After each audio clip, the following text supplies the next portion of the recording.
Alright, I did this once before and it didn't record audio, so here goes. This is the activity you are working on in class. It's the punting and projectile motion. You should answer 1, projectile through drag coefficient. Most of them, use your own words, but drag coefficient you may not know. Take the time when the teacher allows. Obviously at this time you can check the video because you're watching it and you're getting my instructions. So you may Google that, but you read that already. Skip 2 and 3, and you should have started the class by watching this. NBC Science of Football. Okay, this PHET simulation link is the correct one that you need to use. You can copy and paste it, you can type it in, or if you open this, if you open the assignment in Canvas, this document is embedded there, so you can click on the link there. Here's this video, the correct one, I hope. So, when I assigned this to the other class, the open-endedness of this made people very confused. It says create and conduct an investigation to determine how air resistance affects the range of a projectile. This is old school scientific method stuff. Alright?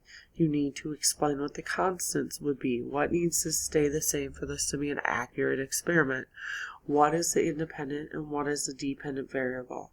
For your sake, I set this up. This time, next time, you need to set this up. It's a launch angle.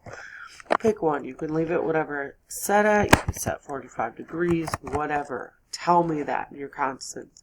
Your launch speed, I think for the bomb or the tank shell, it's 18 meters per second or something, or 8. I don't remember. But it's there. So I am going to open this for you guys so you can see what this looks like. And then the object launch. Tell me what you're launching. Don't do the user's choice. Actually pick tank shell, football, whatever. Okay, air resistance. So we're in projectile motion. We've clicked on the little box, so it plays. Here you go. So just a game. So if I want to say tank shell, see, 18. I want to make it 45 degrees, and everything else has to remain the same. Turn on air resistance and fire with the drag coefficient of 0.5. That means very minimal drag. Okay. Now the only thing you're changing, because it's the independent variable, is the drag coefficient. Alright? Look. Didn't do a whole lot of affecting it. How about 2? So, and then here's the range up here. 3. Alright, drag coefficient. Okay, let's see if I can add a bigger drag coefficient. See if that affects it. Say a little. Okay, what if I say 10? You guys should be getting the idea here. 10. So, there you go. Each time, the range is decreasing.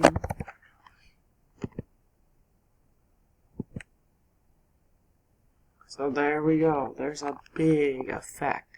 So keep in mind this is a bombshell, or the tank shell. So it's fairly heavy and it has a lot of momentum behind it.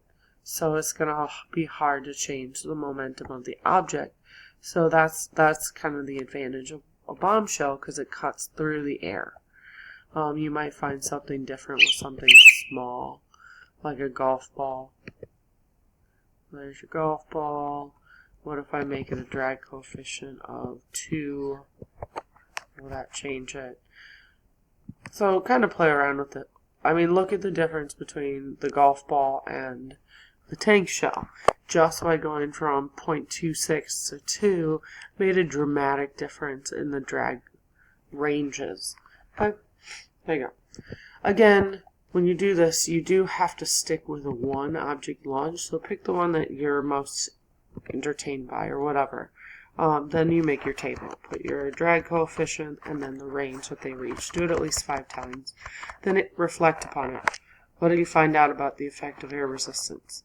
So you could even do multiples and say, well, when I tried this, when I tried the bombshell, it took me taking the drag resistance up to 50, the drag coefficient of 50, in order to dramatically decrease the range. Where when using the golf ball, because it's lighter in mass, it only took going from 0.26 to a drag coefficient of 2 to dramatically affect. Get it? Okay. I mean, it's repetitive. Then do the same thing again. This time your independent variable, like in one case your independent variable is launch angle and one is initial speed. So now this time, what are your constants? Launch angle, your object that you're launching, and your resistance needs to remain the same every time. This time you're changing speed. What if I go at 5 meters per second, 20, 30, 60, same situation. Now you're dealing with launch angle. So remember to keep your constants, your launch angle. Then play with it with no air resistance, with air resistance. Play with a football. What advice about angle and kicking would you give a punter to maximize? So answer these and turn it in using CamScan tonight or today in ACLab.